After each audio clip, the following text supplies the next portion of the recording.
We're going to start with Mr. Younger. Give 5 minutes to just kind of do a quick introduction, and Jake, you'll have 5 minutes as well. And then we do have a couple of questions, and then once we kind of get things kicked off, if there are questions that you guys want to ask, please feel free to do so. Mr. Younger. Well, let me first just say I love Jake. He's been great to campaign against, and I feel sometimes like I'm almost campaigning with the guy. He's just a great guy. I struggled what to talk about here, right? Because while my name is Younger, I'm not exactly young.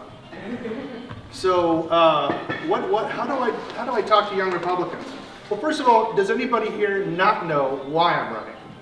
It's been in the news. You're too young to know.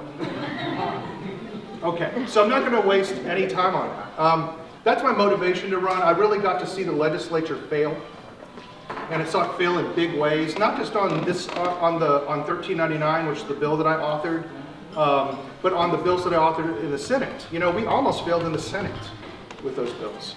I saw the trouble that we were working on getting constitutional carry, and the bizarre opposition from the lieutenant governor to the 3 bills that were advanced for that.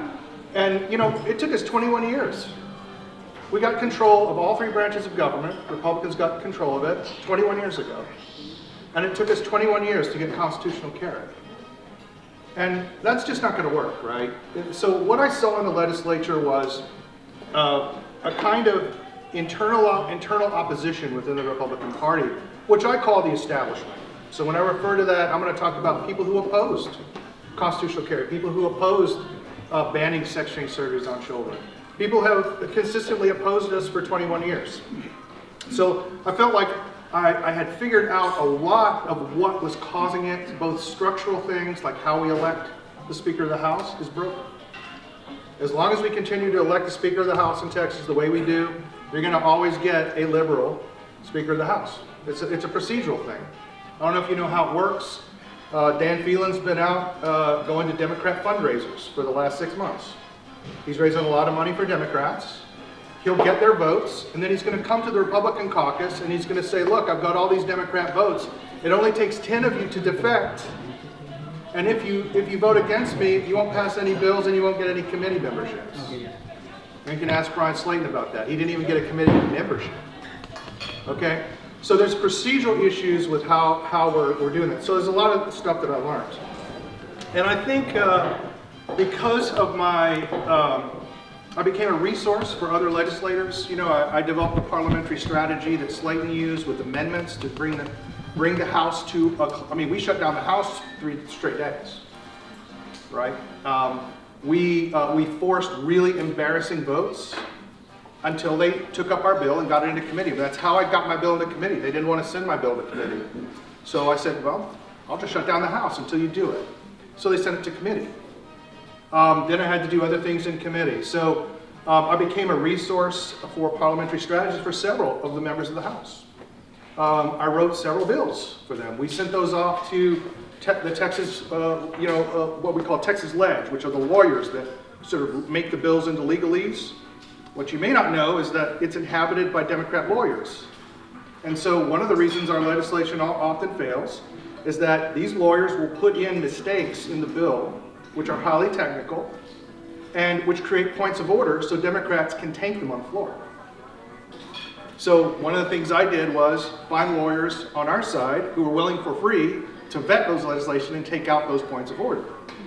Another thing that I did that was considered innovative by many, I gotta tell you, my background is in applied mathematics, and so I guess I just go to fundamental questions and I ask these fundamental questions, but I'm amazed that no one has discovered these things and talked about them openly before.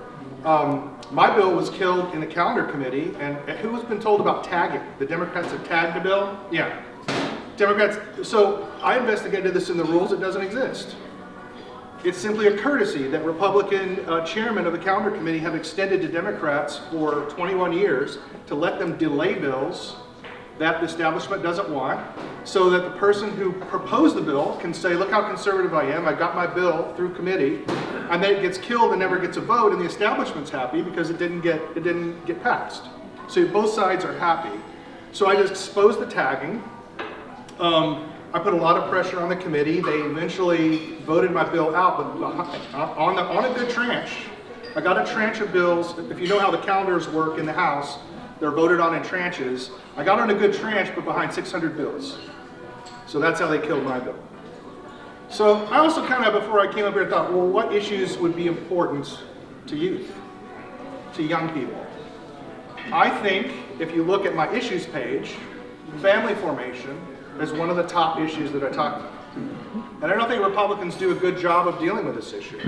Young people are having a lot of trouble forming families today. And it's a combination of debt load, a combination of an economy that's been completely made into derivative debt instruments. It's very difficult to get ahead.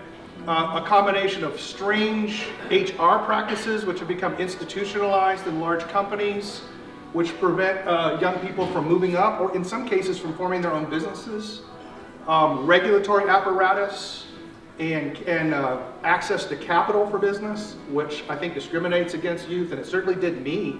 I mean, I experienced this directly in the 1980s. I remember going to a bank and going to angel investors in the late 1980s as a programmer, and they're just like, what are you talking about? They just laughed at me, literally laughed at me. You had to be 50 years old to get capital, right? It's just something, you know, you couldn't do. So, and if you don't think that there's discrimination in the acquisition of business capital based on your political orientation, you have not tried to get venture capital in the United States.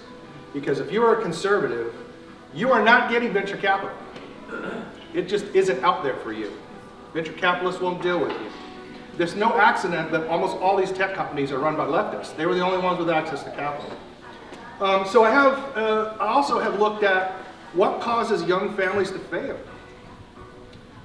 So I have a complete program around changing the family law system and the economic incentives in marriage, and how we even think about marriage, and how the law considers it, the powers that the judiciary has over marriage. You may not know, but for example, in a divorce, I've had to learn the hard way that your child becomes a ward of the state in divorce.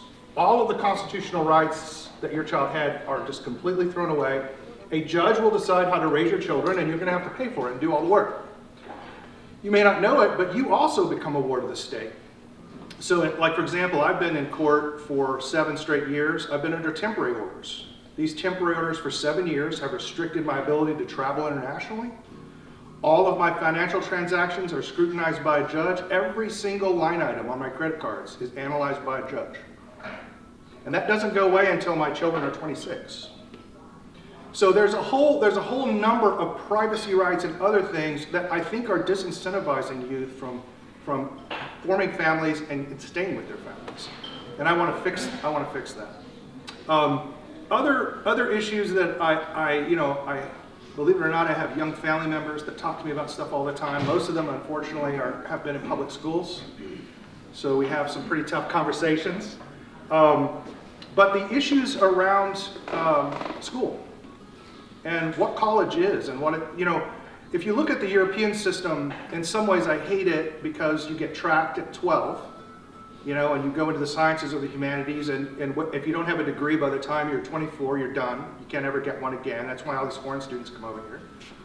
But also, there's no sense of, in America, of the distinction between a university and a polytechnic. And I think that's a valuable distinction that Europe has. Universities are where you go if you want to do research, but if you want to do things in the world, you go to a polytechnic. So business people go to a polytechnic. Presidents of France go to Polytechnique Français in Strasbourg, which is the diplomacy school. They don't go to universities. And I think we should make that distinction again, and I think we can cheapen education and make it a lot better. Thank you.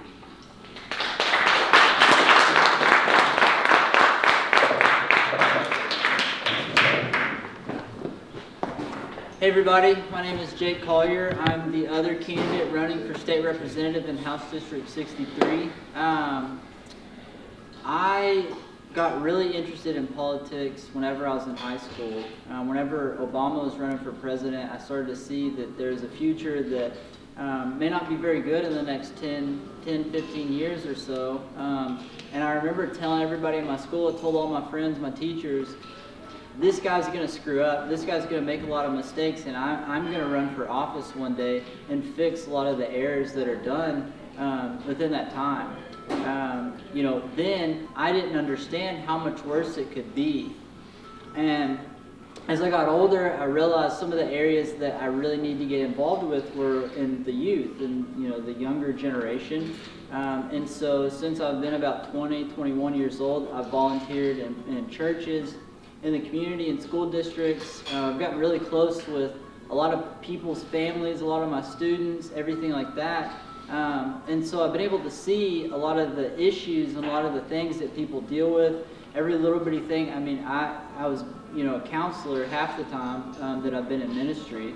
But I moved to this area in 2015 to start my landscaping company, Collier Landscaping. And as soon as I moved here, I got involved in my church, Valley Creek Church, and I started serving in the middle school. I started serving a group of 6th grade boys. I followed them up to 8th grade to their freshman year, and went back and started with another group of 6th grade kids who are 8th graders now. And like I said, I got really close with their families. I started to understand the problems a little bit more. I'd have parents call me and tell me all the issues. And so I decided to run for school board in 2019, got really involved in LISD and all that. Kronda was on the board at the time. And our school district is amazing. I ended up losing my race, which is Catherine is doing a great job. She's done a great job. I lost to Catherine Sells. And I realized then that the school board was not my call, that God was not calling me to serve in that type of government position. Even though I had a passion for my kids and the way that everything was going in the community, LISD is solid. And I mean, for me, top in the nation, so it wasn't such a big deal to lose because I knew that I ran a clean campaign, that I got a lot of respect in my community. And I value that so much more now. And I got to know a lot of you guys, got to be really close with a lot of you. After I lost, I kept going and getting involved in campaigns. I got involved in Ronnie Jackson's race. I worked on his primary for about 4 or 5 months, something like that. And I realized that I wasn't called to be in campaigning only and just to work on school boards. I knew then, after working on Ronnie's campaign, that there was a different level of service at the legislature. And so in 2020, I started volunteering with Gun Owners of America. Gun Owners of America was putting groups together to go fight for constitutional carry. And so they would have teams. I got to lead a team in my Senate district. I led a team in my House district. We took people down to the Capitol. I personally led groups of people, knock on doors, make phone calls, emails, just pursue those relationships that it takes to really build consensus, put that legislation forward in committee, and then pass it. It was not easy. The Republicans were some of the hardest to work with. But I think that we can change that. I think that the experience that I gained, the understanding that I gained, the relationships that I've been able to build has been enough to put me over that edge.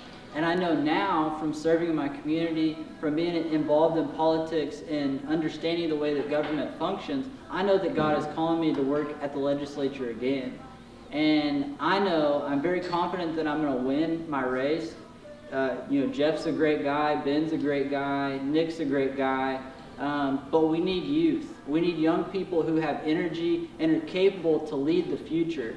I'm looking at the Texas energy grid. I'm looking at our border security. I'm looking at our education system. We've got to fix these problems. I was just at the border with Heather over there this past weekend just to see everything firsthand and to really kind of get a grasp on what was going on down there. I mean, the areas where there's no wall it's shocking. And, whether somebody illegal is flooding over or not, the fact that we have our back door wide open is a huge problem. So I want to work on that. I want to work on policy. We're going to have to go above what the government is doing because they're not going to fix their policy. We have to advance our states' rights, take advantage of what the Constitution gives us, and go further and build our wall, protect our borders, and protect the people that are being trafficked from Mexico, from these other countries into Texas.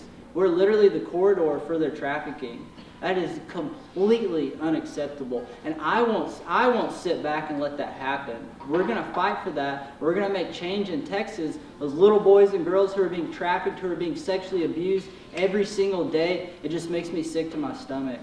And yeah, so that's a big thing. And the energy grid, we've got so many people moving here. We need to be innovating in our grid. We need to take a holistic approach to how we offer our energy sources. We've got to stop subsidizing the way that we give out energy, the wind farms, solar. We've got to be careful about that because we're ruining the market. And then last is education. Like I said, I'm really passionate about education. I ran for school board in 2019. I'm involved in the school district. I helped teach an entrepreneurship class at Louisville High School. So my roots are very deep in the community. I understand that. I know that we have a model in LISD in the county. Denton ISD is, Denton ISD is completely parallel from what LISD is. But we have schools in our district that are great examples that we can pull from and take across to the state. We can show other districts, other people in the state, hey, this is what a school district looks like. And we can take those examples and start to piece together a stronger education system in Texas.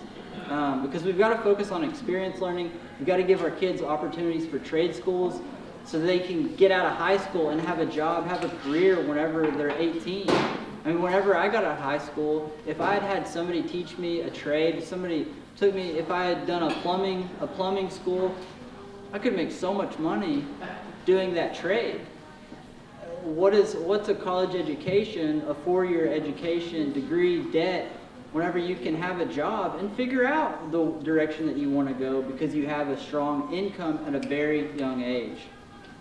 Those are the 3 things that are most important to me. But guys, I want to go fight for you. I am running, not for me at all, not for my name. I want to be an example for you guys. I want you guys to follow in my footsteps. I want you guys to take your leadership to the next level and do way better than I can.